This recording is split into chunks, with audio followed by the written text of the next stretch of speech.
We don't have long to wait for some actually massive nerfs to hit this game. Hello, ladies and gentlemen, and welcome to the channel. So there I was, playing Magic and really enjoying Magic. What a hero this is. Tons of damage. Insane. Like, just insane. It's awesome. I love the way this hero plays. I'm having a great time. But I'm completely ignoring the seasonal buff system. I'm just like, it's almost not registering in my head. The problem is, look at the seasonal bonus for Magic. It's 15% damage boost. Now, remember the way these work. They are active all of the time. It isn't if you've just got those other two heroes in the team or one of those heroes and then it activates. It is just active all of the time for Magic. Now, I love this, so if we get Magic and off I go and I'll do a little bit of Magic stuff. This we're hitting with 15% extra damage all of the time, and it adds up. It really adds up, especially in team fights. It's just incredible amounts of damage. You know, this is just crazy. All of her damage sources are 15% extra, right? So she gets nerfed next season. And it's probably going to feel quite bad because that is a pretty major nerf, but it isn't really just Magic we should talk about, because there are two major offenders with this system, and it is Hela and it is Hawkeye. And I think we'll just take a quick look at Hawkeye, because what I want to do in this video is talk about this system, and I guess almost kind of, I don't want to come to the conclusion that this shouldn't exist in the game, but I do think we need to talk about it because it's very weird. It's a very, very weird system. So let's take Hawkeye, for example. Look what Hawkeye gets, a 20% damage boost. So, obviously, this is quite good. This is quite good indeed. But do you know what, ladies and gentlemen? I believe Hawkeye is still going to do about 320 damage without the damage boost to the head. That's still going to insta-kill quite a lot of heroes. Yeah. This guy's still going to be disgusting. Now, of course, the problem is the hitbox is actually huge. I mean, this is kind of a bad example here because we're firing from the left-hand side and it's third person. So it looks like I'm firing at nothing but hitting her. I guess I kind of am, actually. But the hitbox is big on his arrows. The point is, though, this guy's doing 20% extra damage right now. He's going to get nerfed because he's going to do 20% less next season. But he's still going to do about 320. Well, I think it actually is 320 damage on headshot of a fully charged arrow anyway. So he's killing pretty much, what? All of the cast with a headshot? Punisher's dead. I mean, I could just do this all day. Widow's dead. Dead. You see where we're going with this? Literally, the only ones who won't be dead are the tanks. I don't think anybody else has got over 320 health. Oh, no, in fact, I know they haven't, right? Maybe Wolverine. I don't think Wolverine has 300. So getting there. But he would still die to a headshot. In fact, I could probably simulate this in a better way by just straight up getting Hawkeye and going over to here and changing the hero. And going, let's spawn... Where was he? Wolverine. Let's go. So there's Wolverine. But, you know, I've still got the 20% damage increase. Hang on. There we go. I've still got the 20% damage increase. I guess Wolverine's got a passive, hasn't he? No. What am I talking about? He's dead. What passive would he have? That's going to keep him alive. I literally missed the shot. Anyway, yeah. This guy's going to do 20% less damage next season. So it is a nerf. But it's not really going to be much of a nerf because he's just not going to actually care. So let's talk about the main offender here, which I guess is Hela. I don't know, actually. Maybe it is Hawkeye is the main offender. The thing with Hawkeye is you get reward through just spamming chokes. At least with Hela, you kind of have to aim. But again, look at Hela, 20% damage boost. It is just levels of craziness that is just unbelievable. And when you look through this list here, you start looking at some of the heroes and think, do they actually depend on this buff to do what they... Well, to give them their current power level? Hela? Maybe. Hawkeye?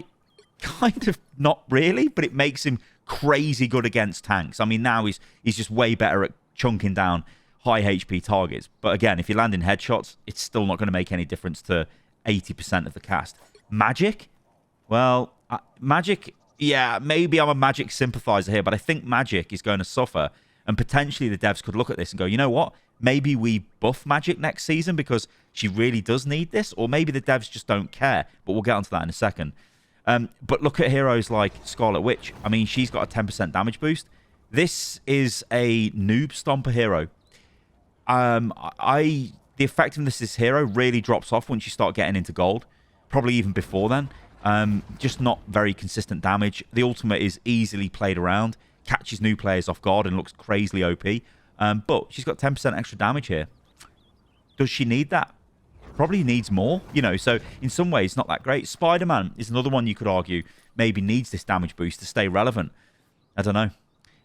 Yeah, and you could just go through the list. Obviously with the tanks it's different, so they don't get damage boost, they get health. And again, you could talk of it from, I don't know, look at the example of Thor.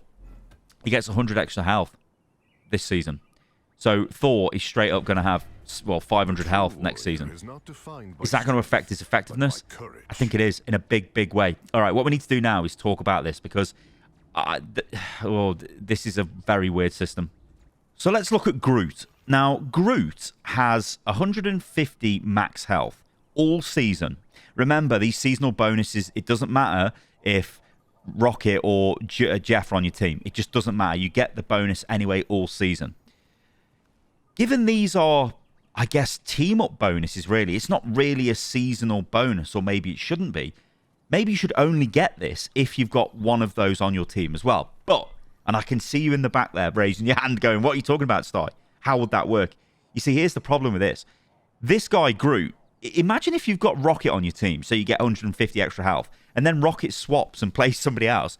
What happens to that 150 health? Does it stay on your character until it's removed, or until you die? But then that's very easily abusable, isn't it? Because think, at the start of the game, you would just pick Rocket. As soon as your group runs out of spawn, you would swap to a different hero, and then, yeah, Groot's still got 150 health, and you're playing a completely different hero. So there's a lot of balance issues with it. I think there's a lot of like programming related issues with this, technical issues. So it's almost like they need to commit. What are you going to do here? This is my question to the devs. Is it you're going to keep just randomly, arbitrarily buffing heroes in a season? Or is it you're going to look at the season bonus and go, no, it only comes into effect if you've got the team up component. So you've got the other part of the combo in the team, you know, like I think Venom gets 100 health, does it? Yeah, 150 health. If Spider-Man or Penny Parker is in his team. But if then, sorry, again, I've got that wrong. You just get the 150 health anyway. But if it was just based on the team-up system, then you'd need them in your team to get the bonus. But then how do they work out if you keep the bonus, if they change? You get what I'm saying? Right, so this kind of got me thinking, and I know this is dangerous. Oh no, Sty's thinking, what's he thinking about? But like, why would the devs introduce this system in the first place? What is the point of it?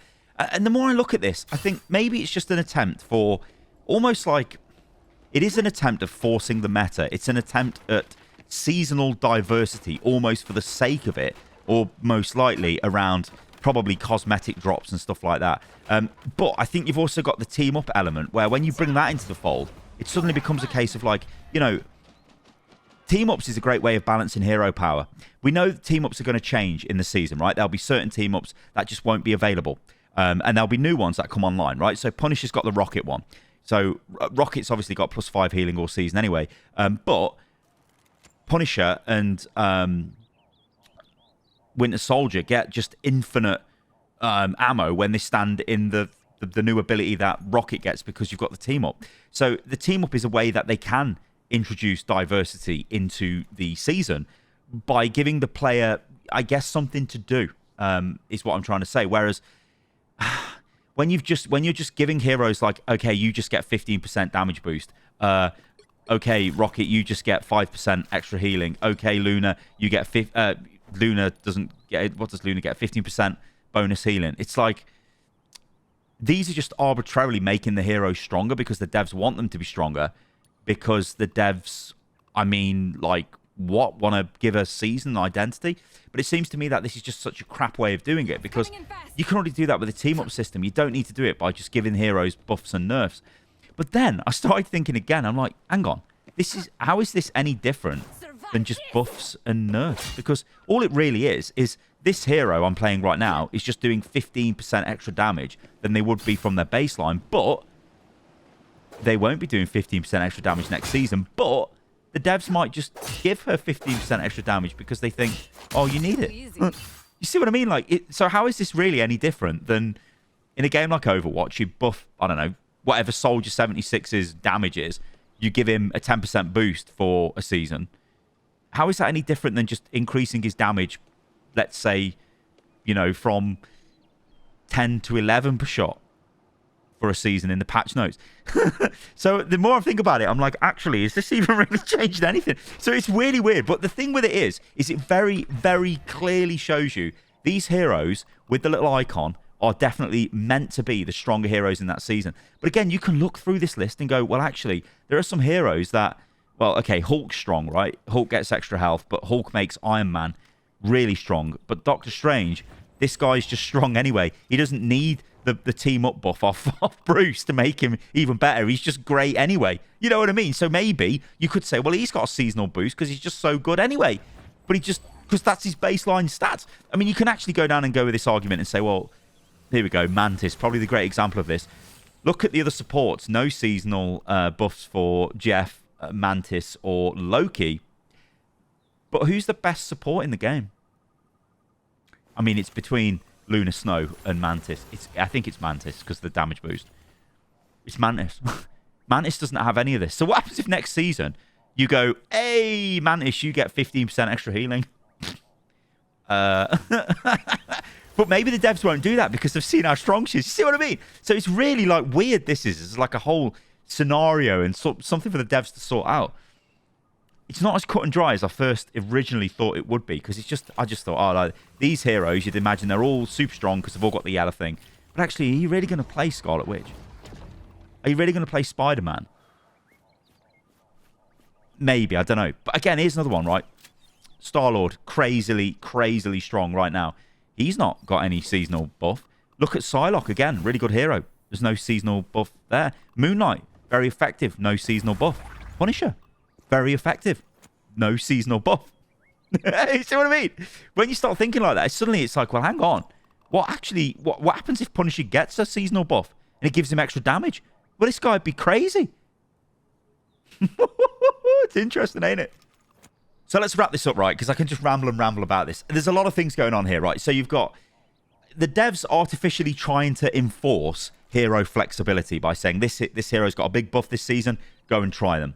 You could then also say, well, maybe the devs are just testing balance ideas. So they're almost using these seasonal buffs as like a form of testing to gather, data to see if the heroes are performing well when they've got a buff or performing too well when they've got the buff. So maybe they need to bring them back down again. That's one potential. I think, though, the main thing is this idea of making a theme for the season. It's like, yeah, this season, these heroes are going to be strong because, yeah, maybe there's some narrative issue, maybe there's some lore-related issue, maybe they're releasing a new hero, which is going to work. You know, imagine if they release, like, another, I don't know, like, what could we say here? Like, you get another X-Man gets added to the game, right? And so they want Magneto to be strong because he's the only X-Man in this at the moment. Or X-Man, how do I even say that? Whatever, he's the only mutant, you know what I mean? So it's like, okay. Sorry, I'll take that back because Storm's in the game. I'm going to get slaughtered in the comments. How could I forget Storm? But actually, Storm is a really good example. Storm, with a damage buff, might be crazily good, but without the damage buff, you're not seeing much of Storm. Although what I will say with Storm, she, I think people sleep on her ultimate. Her ultimate is actually redonkulous. This thing is crazy. I mean, like, so obviously you can, you know, change your song, I'm going to call it, from damage to movement. But your ultimate is just disgusting. I mean, you can just decide to go wherever you like. You got a massive timer, and then you're just like, you're dead. And obviously you can still move, yeah. So yeah, like maybe Storm becomes super powerful. But the point I'm making is, you know, if an X-Man character gets added to the game, you've got Storm and you've got Magneto. Maybe then they get the Giga buff of the season with whoever the new character is. And it just sort of goes from there, you know. So that's probably what they're going to try and do. It's probably what they are doing. The other thing with this is mobile gaming. Now, I'm not the biggest mobile gaming player, especially of like what I would call traditional mobile games with all of the, you know, gacha systems, the stupid like buy and power up and all of that stuff. Now, I know NetEase, that's their bread and butter. This might be a leftover from that, where in mobile games you kind of just, I don't know, certain things are buffed, right? Again, I'm not really confident speaking about this, but yeah, maybe it could just be that, you know, and it's like, whatever, we're buffing stuff because this is what we do, and we want this hero to be strong because we want to sell stuff for the hero. I don't know. It's really odd, though. What I want you guys in the comments below to do is let me know what you think about all of this, because I do think this is really interesting. It's something which is not in other hero shooters. Yeah, Overwatch is the best example to use. You don't get this, but you kind of do, because you do get a lot of buffs every new season in Overwatch, and mid-season you get changes as well. So in a way, how is that any different from just going, oh, yeah, you get 20% extra damage? Although I would like to meet the dev that was smoking 20% extra damage, because this is like stupid. Even if this guy had plus 5% damage, we'd still be moaning about how crazily OP it is. Because without it, he's still strong. It's insane. All right, guys, let me know what you think about all of this in the comments below. I'm still really enjoying this game. It's so good. Honestly, I'm still taken aback by how like engaging this game is. But yeah, all right, guys, thanks for watching the video. I've been Stylosa. You can follow me in everything, which is at Stylosa, and I'll catch you lovely lot on the next one. See you soon.